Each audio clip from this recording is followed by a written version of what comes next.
पुणे तेथे काय उणे, असे वारंवार आपण म्हणत म्हणतच या विद्येच्या माहेरघराबद्दल अभिमानाने बोलत होतो. पण आज हेच वाक्य मोठ्या खेदाने आपल्याला व्यक्त करावं लागतंय. कारणही तसंच घडतंय पुण्यामध्ये. आजकाल मोठमोठे उद्योगधंदे, IT इंडस्ट्री आणि एकंदरीतच उच्च मध्यमवर्गीयांचा हा वाढत चाललेला एक प्रकारचा फायनान्शियल स्तर, मग त्यांचं वाढत चाललेलं उच्चभ्रू राहणीमान, पाश्चात्य संस्कृतीचा अंगीकार म्हणजेच जीवन जगणं, असंच जणू काही इथे वातावरण. तुम्ही जर पाहाल ना, रात्री 9 नंतरचं एखाद्या पबमध्ये जाऊन एखाद्या वेळेस अनुभव घ्या. काय बेधुंद अवस्थेत आजकालची ही तरुण पिढी असते तिथं. पाहिल्यानंतर डोकं चक्रावून जातं. असाच काहीसा एक प्रकार एका पबमध्ये उघडकीस आला आणि तो व्हिडिओ प्रचंड व्हायरल झाला आणि पुण्यामध्ये हाहाकार माजला. अर्थात लगेच त्याच्यावरती कमिशनर साहेबांपर्यंत अर्ज वगैरे जाणं हे ओघाने आलंच. कारण पुणे तिथे काय उणे, तेवढेच इथं जागरूक नागरिक पण आहेत आणि तेवढाच आजकाल जागरूक असलेला विपक्ष पण. जे काही पबमध्ये घडलंय ते तुम्ही सगळ्यांनी वाचलंही असेल, बातम्यांमधनं पाहिलंही असेल. त्याचा उल्लेख मला आता इथं करायचा नाही. Some unwanted things are happening daily in most of the pubs at Pune. Not only in Pune, पुण्यातलं आत्ता आपल्याकडे उघडकीस येतं आहे. अशी जिथं जिथं म्हणून या मुंबईमध्ये सुद्धा पब आहेत, तिथं तर अजून काय काय घडत असेल, मोठमोठ्या शहरांमधनं, मेट्रो सिटीजमधनं काय घडत असेल याची कल्पना तुम्ही करू शकाल. आता हे सगळं घडतंय. अशाही परिस्थितीत पालकांनी मुलांकडनं मेरिटची अपेक्षा करणं आणि फक्त एकच संस्कार करणं की तुझे कुछ बन के दिखाना है, तुझे बहुत दौलत कमानी है. म्हणजे आयुष्यामध्ये लागणाऱ्या ज्या काही गोष्टी आहेत त्या सांगणं सुद्धा आजकाल दूर झालेलं आहे. ह्युमन लाईफच्या काही मॉरल व्हॅल्यूज आहेत, त्या त्यांना शिकवल्या गेल्या पाहिजेत, अशा पद्धतीने संस्कारित झाली पाहिजेत. याच्याकडे लक्ष द्यायला सुद्धा काही पालकांना वेळ नाही आहे.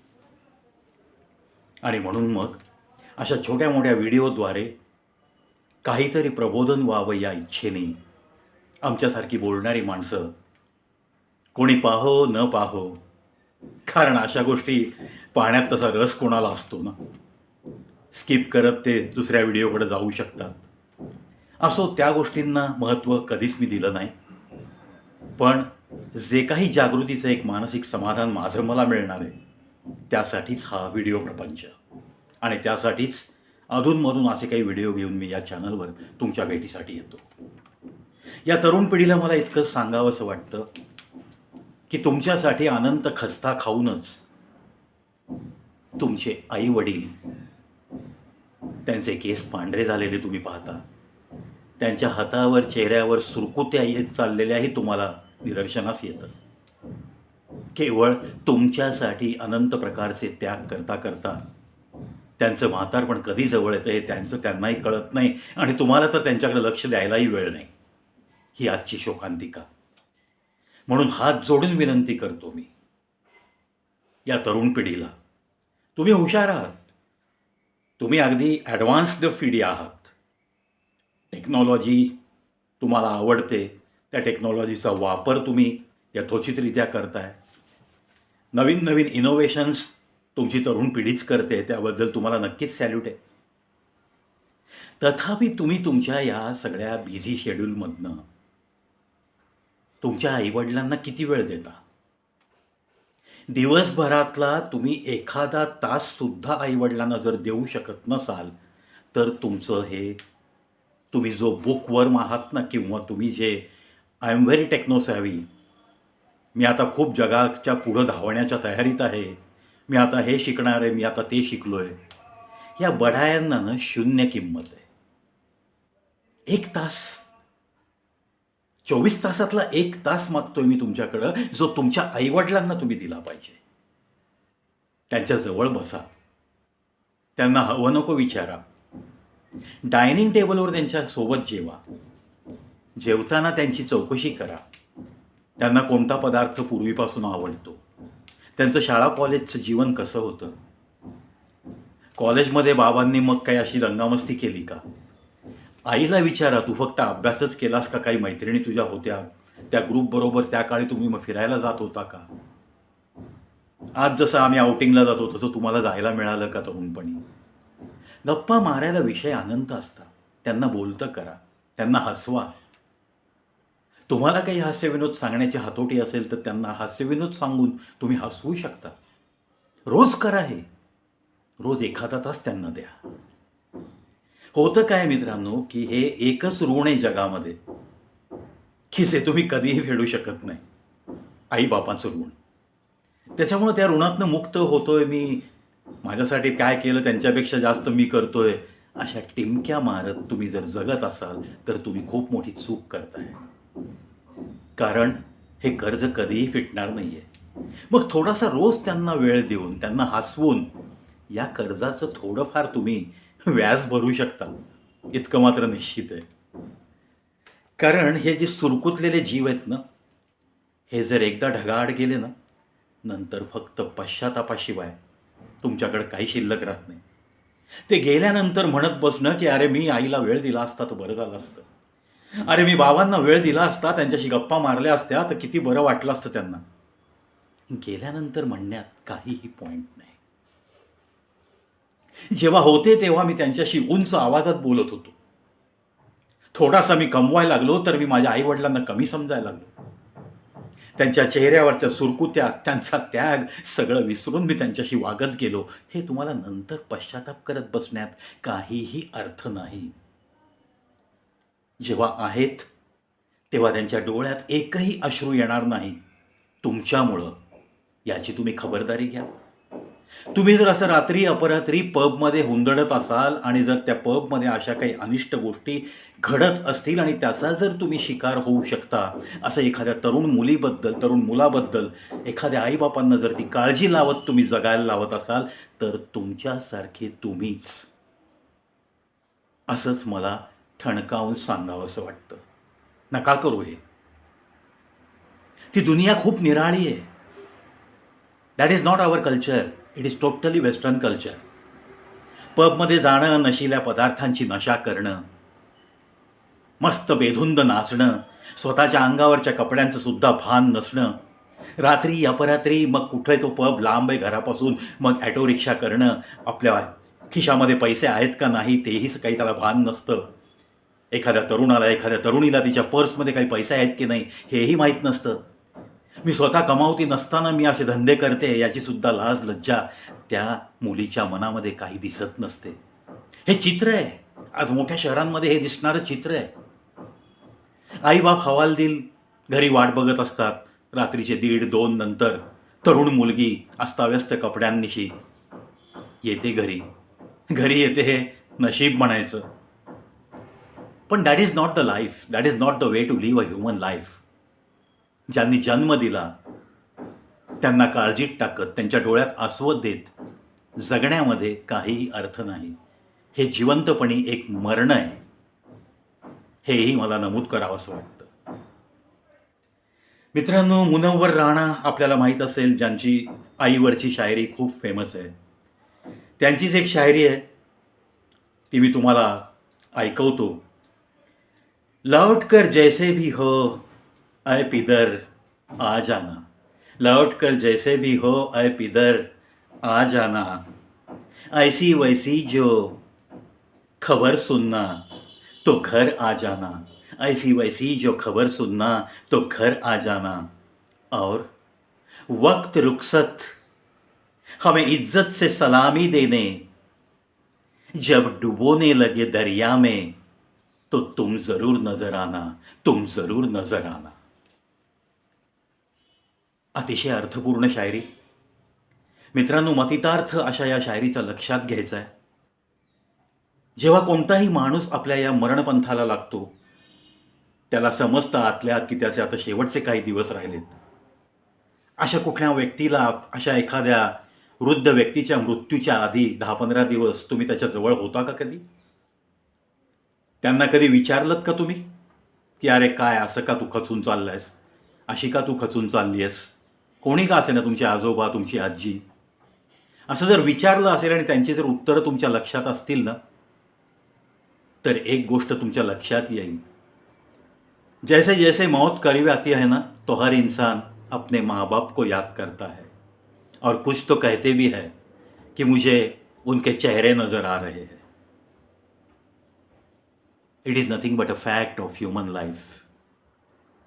जेव्हा आपण संपत चाललेलो असतो ना, तेव्हा तोंडातनं आरोळी फक्त आई ग, आई ग, आई ग हे येत राहतं.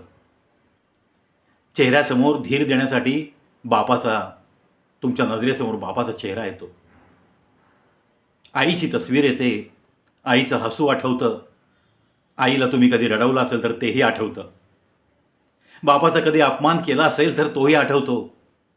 म्हणून या बापाची इज्जत प्रभू श्रीरामचंद्रांसारखी करायला जो तरुण शिकतो ना, तो नक्की यशस्वी होतो. एका इशाऱ्यावर प्रभू रामचंद्रांनी 14 वर्षाचा वनवास मंजूर केला आणि घरातून निघाले. 14 वर्ष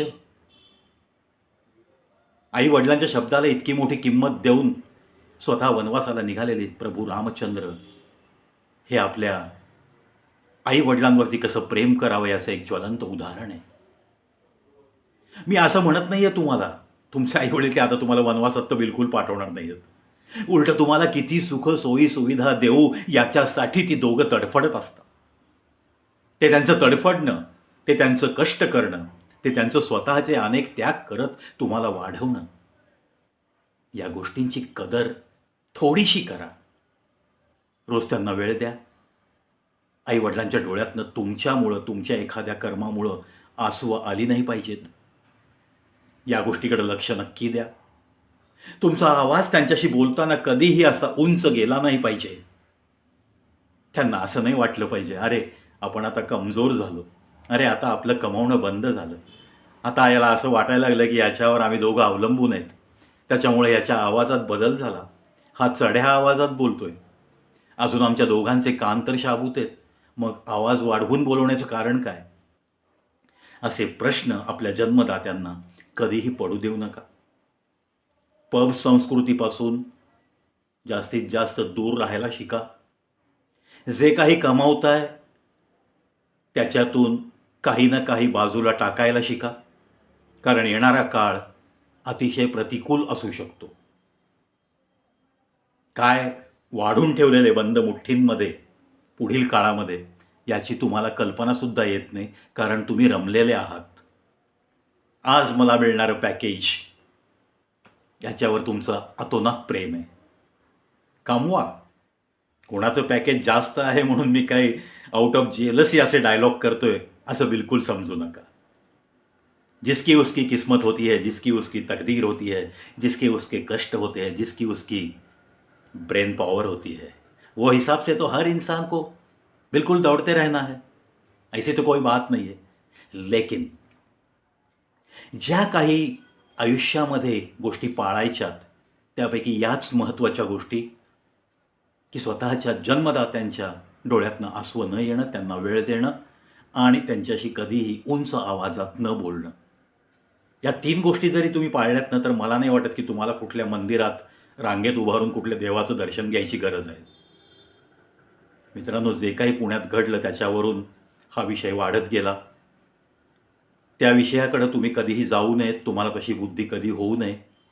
जर यदा कदाचित 2-4 वेळा तुम्ही कुठे काही ड्रग्ज घेतले असतील, कुठल्या काही पबला व्हिजिट केली असेल, बेधुंदपणे नाचला असाल, तर तो तुमचा एक बॅड पॅच होता असं समजून त्या गोष्टी विसरून जा, पण पुन्हा त्या रस्त्याला जाणार नाही, ही आपल्या आईवडिलांचे चरण स्पर्श करून प्रतिज्ञा करा. घरातून बाहेर पडताना जर आईवडील घरात हजर असतील तर त्यांच्या चरणाला स्पर्श करून जो बाहेर पडतो त्याला म्हणतात दिवसभर कोणत्याही अडचणींचा सामना करणं काहीही अशक्य वाटत नाही किंवा कोणताही सामना करावाही लागू शकत नाही. कोणतेही प्रॉब्लेम असतील तर त्याला नक्की सोल्युशन असतं, हे सुद्धा तुम्ही ऐकलं असेल. त्यामुळे जर तुम्ही आता टीनएजमध्ये असाल, स्कूल कॉलेज 11वी 12वी, काही प्रॉब्लेम वाटला तुम्हाला, घरात तुम्हाला मोकळेपणा नाही वाटला, एखादा वरिष्ठ तुमचा आजूबाजूला राहणारा मित्र मैत्रीण त्याच्याशी मन मोकळं करू शकता. आईवडील फ्रँक अँड बोल्ड तुमच्याशी वागतातच, त्यांच्यापुढं मन मोकळं करण्याचा प्रयत्न करा, प्रॉब्लेम सांगा. हेही नसेल जमत तर तुमच्या शिक्षकांना बघा, त्या शिक्षकांमधून एखादा मैत्रीपूर्ण वागणारा शिक्षक असतो जो खूप मोकळेपणा देऊ शकतो तुम्हाला. अशा व्यक्तीपुढं मन मोकळं करा. Every problem has its own solution, हे कधीही विसरू नका. कोणताही प्रॉब्लेम इतका मोठा नसतो की तुम्ही स्वतःलाच संपवण्याचा विचार करावा. बिलकुल बिलकुल नका करू असले विचार. चला, होता होईल तेवढं थोड्याशा मॉरल व्हॅल्यूज तुमच्या कानापर्यंत पोहोचवण्यासाठी, मुलांच्या कानापर्यंत पोहोचवण्यासाठी आणि पालकांनीसुद्धा असे व्हिडिओ पाहावेत आणि आपल्या मुलांना दाखवावेत, ह्याच एका सदिच्छेसह इथंच थांबतो. पुन्हा भेटूयात अशाच नवनवीन विषयांसह. कवी Pravit show YouTube channel, the only channel with a lot of variety and so many unique videos for you people.